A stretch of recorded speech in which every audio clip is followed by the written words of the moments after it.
Medina में उस दिन एक अजीब सी खामोशी छाई हुई थी, जैसे प्रकृति भी गम में डूबी हो। प्यारे नबी सल्लल्लाहु अलैहि वसल्लम की बीमारी की खबर चारों तरफ फैल चुकी थी। हजरत फातिमा रजियल्लाहु अन्हा दौड़ती हुई रसूलुल्लाह सल्लल्लाहु अलैहि वसल्लम के घर की तरफ जा रही थी। उस दिन आसमान का चांद भी जैसे फीका पड़ गया था। सहाबा-ए किराम बैठे हुए थे, किसी की आंखों में आंसू थे, किसी का दिल पत्थर की तरह बोझिल हो चुका था। कोई कुछ बोल नहीं रहा था, बस खामोशी से सिसकियां लेकर रो रहे थे। इधर मोहम्मद रसूलुल्लाह सल्लल्लाहु अलैहि वसल्लम बीमार हालत में अपने घर में मौजूद थे। पास हजरत फातिमा रजियल्लाहु अन्हा और अम्मी जान आयशा रजियल्लाहु अन्हा मौजूद थीं। तब नबी करीम सल्लल्लाहु अलैहि वसल्लम ने फरमाया, ए आयशा, अबू बकर को खबर दो। लेकिन वो इत्तला देने से पहले ही कमरे में दाखिल हो गए। तब नबी करीम सल्लल्लाहु अलैहि वसल्लम ने फरमाया, ए अबू बकर, मैं तुम्हारे पास एक अमानत छोड़ के जा रहा हूं, तुम मेरे सहाबा का ख्याल रखना। ये बातें हो ही रही थीं कि अचानक घर का माहौल बदल गया। एक अजीब नूर घर के आसपास फैलने लगा। हजरत आयशा रजियल्लाहु अन्हा हैरान होकर इधर उधर देखने लगी। घर के बाहर एक हसीन व जमील शख्सियत खड़ी थी। नबी करीम सल्लल्लाहु अलैहि वसल्लम ने फरमाया, दरवाजे के बाहर कौन खड़ा है? ए फातिमा, दरवाजा खोलो। हजरत फातिमा रजियल्लाहु अन्हा ने कहा, या रसूलुल्लाह, मैं उन्हें पहचान नहीं रही, वो एक बेहद हसीन व जमील शख्स हैं। तब रसूलुल्लाह सल्लल्लाहु अलैहि वसल्लम ने फरमाया, तुम उन्हें कैसे पहचानोगी? वो एक ऐसी खूबसूरत हस्ती हैं जो जहां जाते हैं कभी खाली हाथ वापस नहीं आते। वो और कोई नहीं बल्कि हजरत अजराइल फरिश्ता हैं। ये सुनते ही हजरत फातिमा रजियल्लाहु अन्हा की आंखों से आंसू बहने लगे। फिर हजरत अजराइल अलैहिस्सलाम ने सलाम करके घर में दाखिल होने की इजाजत मांगी और कहा, अस्सलामु अलैक या रसूलुल्लाह, या रहमतल लिल आलमीन। अल्लाह रब्बुल आलमीन ने आपको सलाम भेजा है। अल्लाह ताला ने मुझे आपके पास भेजा है। या रसूलुल्लाह, अगर आप इजाजत दें तो ही रूह कब्ज करूंगा, वरना वापस चला जाऊंगा। आप जितने दिन चाहें इस दुनिया में रह सकते हैं। तब नबी करीम सल्लल्लाहु अलैहि वसल्लम ने फरमाया, ए अजराइल अलैहिस्सलाम, मेरा तो अल्लाह से एक बात कहना बाकी है। अजराइल ने पूछा, या रसूलुल्लाह, कौन सी बात बाकी है? तब रसूलुल्लाह सल्लल्लाहु अलैहि वसल्लम ने फरमाया, मेरा भाई जिब्राइल कहां है? मैं उससे मुलाकात करना चाहता हूं। उस वक्त हजरत जिब्राइल अलैहिस्सलाम पहले आसमान पर थे। ये सुनते ही फौरन रसूलुल्लाह सल्लल्लाहु अलैहि वसल्लम के घर में दाखिल हो गए। कमरे के अंदर एक गैर फानी नूर की रोशनी फैल गई। उस नूर के बीच में हजरत जिब्राइल अलैहिस्सलाम खड़े थे। उन्होंने फरमाया, या रसूलुल्लाह, ए अल्लाह के पैगंबर, आप क्यों रो रहे हैं? मोहम्मद रसूलुल्लाह सल्लल्लाहु अलैहि वसल्लम ने फरमाया, ए भाई जिब्राइल, मैं इसलिए रो रहा हूं कि जब मैं इस दुनिया से चला जाऊंगा, मेरे गुनहगार उम्मतियों का क्या होगा? तुम मेरे रब से यह बात जाकर मालूम करो। यह सुनकर हजरत जिब्राइल अलैहिस्सलाम फौरन अल्लाह के अर्श की तरफ रवाना हो गए। अल्लाह रब्बुल आलमीन सब कुछ जानते थे, उसके बावजूद अजीम रब्बुल आलमीन ने हजरत जिब्राइल अलैहिस्सलाम से पूछा, ए जिब्राइल, तुम क्यों रो रहे हो? जिब्राइल अलैहिस्सलाम ने अर्ज किया, ए मेरे अजीम रब, ए अल्लाह रब्बुल आलमीन, मैं तो आपके प्यारे हबीब, प्यारे रसूल के लिए रो रहा हूं और आपके प्यारे रसूल अपने गुनहगार उम्मतियों के लिए रो रहे हैं। तब अल्लाह रब्बुल आलमीन ने फरमाया, ए जिब्राइल, जाओ, ये खुशखबरी दे दो कि उन्हें किसी बात की फिक्र करने की जरूरत नहीं। मेरे प्यारे हबीब अपनी उम्मत के लिए जिस तरह मोहब्बत और रहम करते हैं, अल्लाह अपने बंदों पर उससे भी ज्यादा मेहरबान है। क़यामत के दिन मेरे प्यारे हबीब जब तक खुश नहीं होंगे, तब तक उनकी उम्मत के गुनाह माफ होते रहेंगे और वे बगैर हिसाब के जन्नत में दाखिल होंगे। ये खुशखबरी मिलते ही हजरत जिब्राइल अलैहिस्सलाम निहायत तेजी के साथ रसूलुल्लाह के घर में दाखिल हुए। तब रसूलुल्लाह ने फरमाया, ए भाई जिब्राइल, अल्लाह रब्बुल आलमीन ने क्या फरमाया और तुम क्यों रो रहे हो? हजरत जिब्राइल अलैहिस्सलाम ने अर्ज किया, या रसूलुल्लाह, ए अल्लाह के पैगंबर, अल्लाह आपका इंतजार कर रहा है। अल्लाह ने आपको खुशखबरी दी है और मैं इसलिए रो रहा हूं कि आज के बाद मैं कभी वही अल्लाह का पैगाम लेकर नहीं आ सकूंगा। मैं इस दुनिया के बहुत से अंबिया किराम के पास वही लेकर आया, लेकिन सबसे ज्यादा बार तो आप ही के पास आया हूं। आज मेरा दिल बहुत बोझिल है। तब रसूलुल्लाह ने फरिश्ते को तसल्ली दी और फिर मोहम्मद रसूलुल्लाह ने हजरत अजराइल अलैहिस्सलाम को इजाजत दी। इस पर हजरत अजराइल फरिश्ते ने सबसे पहले अपना हाथ रसूलुल्लाह के सीना मुबारक पर रखा। तब नबी करीम ने फरमाया, ए भाई अजराइल, जान निकालने की जितनी तकलीफ है वो मुझे दे देना, मगर मेरी उम्मत को ना देना। तब हजरत अजराइल ने कहा, या रसूलुल्लाह, आपको परेशान होने की जरूरत नहीं। आपकी उम्मत में जो सच्चे ईमान वाले होंगे उनकी रूह इस तरह कब्ज की जाएगी जैसे एक बच्चा मां की गोद में दूध पीते पीते सो जाता है। यह सुनकर रसूलुल्लाह मुतमिन हो गए। फिर आहिस्ता आहिस्ता बहुत इज्जत व कहार के साथ यह अमल मुकम्मल हुआ और रसूलुल्लाह की रूह मुबारक अल्लाह के अर्श की तरफ ले जाई गई। हजरत फातिमा रजियल्लाहु अन्हा, अम्मी जान आयशा रजियल्लाहु अन्हा गोया खामोश, साकित, बेजुबान हो गई। फिर दुनिया रुक सी गई, मदीना की हवाएं थम सी गई, जमीन चंद लम्हों के लिए जैसे साकित हो गई। तमाम मखलूक रोने लगी। यह खबर बहुत जल्द पूरे मदीना में फैल गई। यह खबर सुनकर हर मुसलमान का दिल टूटकर रेजा रेजा हो गया। उनके दिल छलनी हो गए, जमीन उनके कदमों तले निकल गई। रहमत वाले नबी के आशिक, जिंदगी भर के साथी और जान निसार साहबा जो आपको अपनी जान से भी ज्यादा चाहते थे, वो इस खबर को सुनकर कई तो बेजुबान हो गए और कई बच्चों की तरह झारो कतार रोने लगे। एक सहाबी हजरत अब्दुल्लाह बिन अंस रजियल्लाहु अन्हु ये खबर सुनकर गम की शिद्दत से जान की बाजी हार गए। इधर हजरत बिलाल रजियल्लाहु अन्हु मस्जिद के एक कोने में बेतहाशा रोते हुए कह रहे थे, मैं अजान कैसे दूंगा? मेरी जबान कैसे लेगी उस नाम को जो आज हमारे दरमियान नहीं रहे? कोई उन्हें तसल्ली नहीं दे पा रहा था। फिर वो बेबस होकर पागलों की तरह इधर उधर भागने लगे। जिससे मिल रहे हैं उनसे पूछते जा रहे हैं, क्या तुमने मेरे प्यारे नबी को देखा है? लेकिन कोई कुछ नहीं कह पा रहा था क्योंकि सबकी हालत एक जैसी थी। कौन किसको दिलासा देता? इधर यह खबर हजरत उमर रजियल्लाहु अन्हु के कानों तक पहुंची।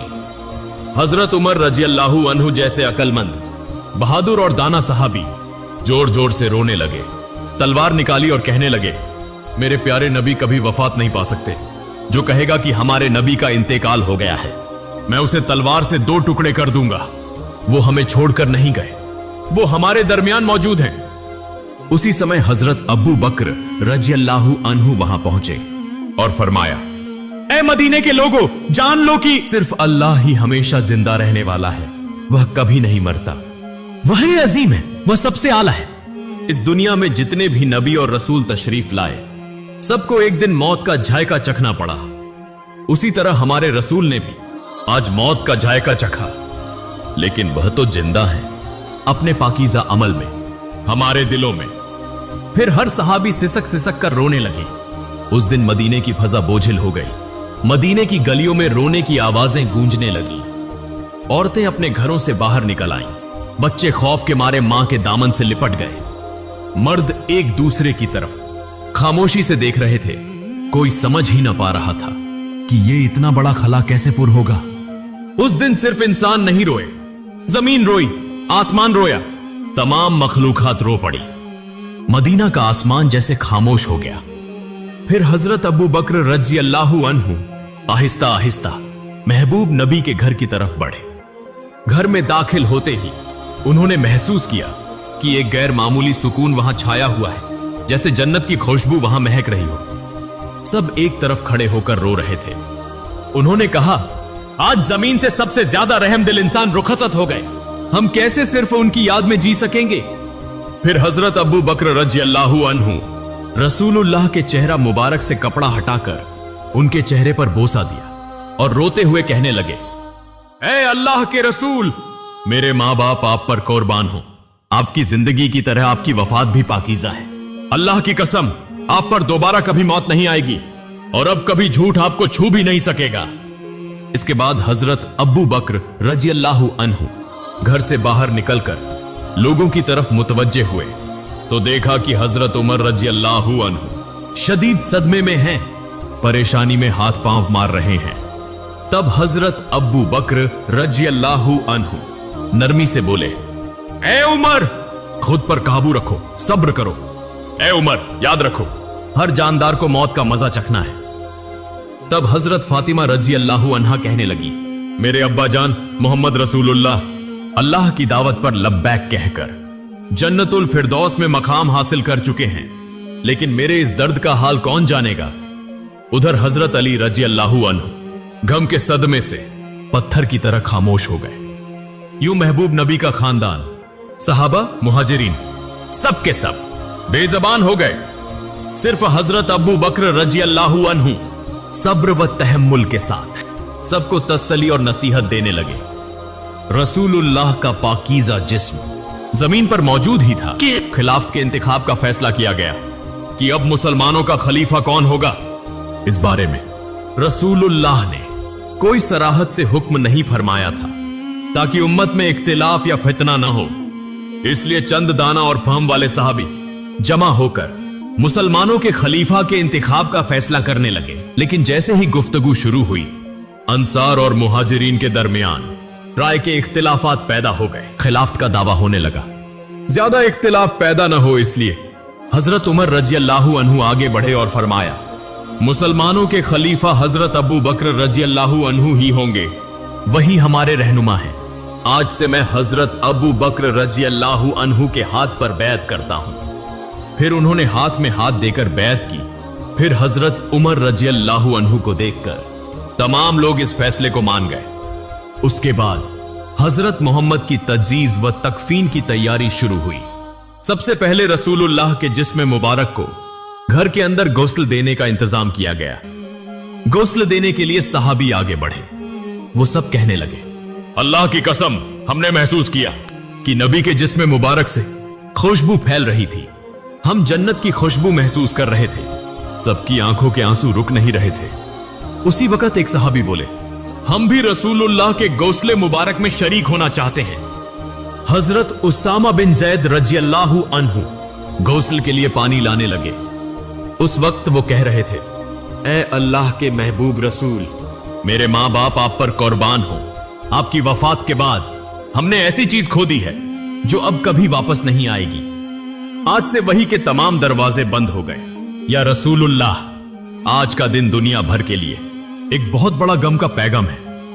हजरत अली रजी अल्लाह अन्हु और हजरत अब्बास रजी अल्लाह अन्हु महबूब रसूल के जिस्म मुबारक को गौसल देने लगे। उस वक्त हजरत अली रजी अल्लाह अन्हु बेइख्तियार रोने लगे। आंसू उनकी आंखों से जारी हो गए और वो दिल से कहने लगे, या रसूलुल्लाह, मैं आपको कैसे गौसल दूं? आप तो इस दुनिया के सबसे अजीम और पाकीज़ा इंसान थे। या रसूलुल्लाह, आपके जिस्म मुबारक जैसी खुशबू मैंने कभी किसी में महसूस नहीं की। तमाम सहाबा ने इसी तरह मोहम्मद रसूलुल्लाह के जिस्म मुबारक को गौसल दिया। गुस्ल के बाद 3 सफेद कपड़ों में कफन का इंतजाम किया गया। लेकिन रसूलुल्लाह के जिस्म मुबारक को कहां दफन किया जाए, इसी पर सहाबा में इख्तिलाफ पैदा हो गया। किसी ने कहा उहुद के मैदान में दफन किया जाए, शोहदा के करीब। किसी ने कहा जन्नतुल बकी में दफन किया जाए। ऐसे ही राय मुख्तलिफ होने लगी। तब हजरत अबू बकर रजी अल्लाह अन्हु ने फरमाया, मैंने नबी को यह फरमाते सुना है, जिस नबी का जहां इंतकाल हो उसे वहीं दफन किया जाए। मजीद फरमाया, नबी करीम ने यह भी फरमाया कि मुझे ऐसी जगह दफन करना जहां कोई मस्जिद न बन सके। इन बातों की रोशनी में हजरत आयशा रजी अल्लाह अन्हा के घर में जहां नबी करीम ने विसाल फरमाया, वहीं दफन का इंतजाम किया गया। फिर एक अहम सवाल सामने आया, नबी की नमाज जनाजा कौन पढ़ाएगा? ऐसी अजीम शख्सियत जिनके पीछे सहाबा नमाज पढ़ते थे, अब उनकी नमाज जनाजा की इमामत कौन करे? आखिरकार फैसला हुआ कि कोई एक इमाम मुकर्रर नहीं किया जाएगा। सहाबा गिरोह दर गिरोह नबी की नमाज जनाजा पढ़ेंगे। सबसे पहले नबी के अहले बैत ने नमाज जनाजा अदा की। फिर मुहाजिरीन आए, फिर अंसार आए, फिर मदीने के आम लोग आए। इसी तरह बारी बारी नमाज जनाजा मुकम्मल की गई। नमाज जनाजा मुकम्मल होने के 22 घंटे बाद सैयदुल मुरसलीन खातिमुन नबीयीन रहमतुल लिल आलमीन मोहम्मद रसूलुल्लाह का जिस्म मुबारक हमेशा के लिए इंसानों की नजरों से ओझल कर दिया गया। उसके बाद हजरत फातिमा रजी अल्लाह अन्हा उस जगह गईं जहां रसूलुल्लाह बैठा करते थे। नरमी से उस जगह को छुआ और जारो कतार रोते हुए फरमाया, अब्बा जान, या रसूलुल्लाह, आप तो हमें यतीम करके चले गए। आज मदीना इतना खामोश क्यों है? हवा में आपकी मोहब्बत भरी आवाज क्यों नहीं आती? फिर वो शिद्दत से फरियाद करने लगी, या रसूलुल्लाह, आप तो फरमाया करते थे कि हम जन्नत में एक साथ होंगे, लेकिन मैं इस वक्त तक कैसे इंतजार करूं? ये दुनिया मेरे लिए बिल्कुल खाली हो चुकी है। फिर हजरत फातिमा रज़ियल्लाहु अन्हा रसूलुल्लाह की कब्र मुबारक के करीब जाकर रोते हुए कहने लगी, या रसूलुल्लाह, आप तो वही हस्ती हैं जिन पर अल्लाह की रहमत नाजिल होती थी। हजरत जिब्रील अलैहिस्सलाम आपके पास वही लेकर आते थे। आज वह वही का दरवाजा बंद हो गया। आज यह मदीना इतना सन्नाटा, इतना खामोश क्यों है? उधर हजरत बिलाल रज़ियल्लाहु अन्हु खामोश और गमगीन होकर मस्जिद नबवी में मौजूद थे। उसी वक्त चंद सहाबा उनके पास आए और अर्ज करने लगे, बिलाल, हमारे लिए एक बार अजान दे दो ताकि हम नबी करीम के दिनों को याद कर सकें। तब हजरत बिलाल रज़ियल्लाहु अन्हु अजान देने के लिए तैयार हुए। अल्लाहु अकबर, अल्लाहु अकबर। जैसे ही उनकी मीठी आवाज बुलंद हुई, सब रोने लगे। फिर जब कहा, अशहदु अल्ला इलाहा इल्लल्लाह, तो रोने की आवाज और तेज हो गई। लेकिन जब कहा, अशहदु अन्ना मुहम्मदन रसूलुल्लाह, तो हजरत बिलाल रज़ियल्लाहु अन्हु की आवाज रुक गई। वो आगे न बोल सके, जोर जोर से रोने लगे। मीनारे पर बैठ गए। पूरा मदीना एक बार फिर गम में डूब गया। हजरत बिलाल रज़ियल्लाहु अन्हु कहने लगे, मैं मदीना में नहीं रह सकता। रसूलुल्लाह नहीं रहे तो मैं यहां क्यों रहूं? उसी दिन वो मदीना छोड़कर चले गए और फिर कभी अजान न दी सिवाय एक बार के। लेकिन हजरत उमर रज़ियल्लाहु अन्हु, जिन्हें सख्त दिल और बहादुर लीडर समझा जाता था, नबी की वफात के बाद वो भी टूट गए। वो सड़क के किनारे बैठे थे, अकेले अकेले कह रहे थे, जैसे ही रहमत के नबी की कब्र मुबारक की तरफ देखता हूं, मेरा सीना फटने लगता है। मुझे यूं लगता है कि वो उठेंगे और हमें कहेंगे, उमर मत रो, मैं तुम्हारे साथ हूं। लेकिन वो तो वापस नहीं आएंगे। उनके सीने से रोने की आवाजें आने लगी। वो उमर जो कभी किसी के सामने न रोए, आज सड़क के किनारे बैठकर अकेला रो रहा है। फिर हजरत अबू बकर रज़ियल्लाहु अन्हु एक दिन रहमत वाले नबी की कब्र के पास बैठे और कहने लगे, या रसूलुल्लाह, मैं हमेशा आपके साए में रहा, आपके साथ हंसता था, आपके साथ रोता था, लेकिन आज मैं तन्हा हूं, मैं अकेला हूं। आपके बिना मैं ये जिंदगी कैसे गुजारूं? अबू बकर रज़ियल्लाहु अन्हु नबी करीम के विसाल के बाद सिर्फ 2 साल जिंदा रहे। वो 2 साल ऐसे गुजरे जैसे हर दिन एक सदी हो। अगर आप चाहें तो उसके बाद का हिस्सा भी मैं दे सकता हूं। फिर हजरत अबू बकर रज़ियल्लाहु अन्हु अपने घर में आराम फरमा रहे थे। एक रात उन्होंने ख्वाब देखा, रसूलुल्लाह उन्हें फरमा रहे हैं, अबू बकर, मैं तुम्हारा इंतजार कर रहा हूं। यह ख्वाब देखकर हजरत अबू बकर रज़ियल्लाहु अन्हु फौरन नींद से जाग उठे, दिल ही दिल में मुस्कुराए और कहने लगे, मेरा वक्त आ चुका है।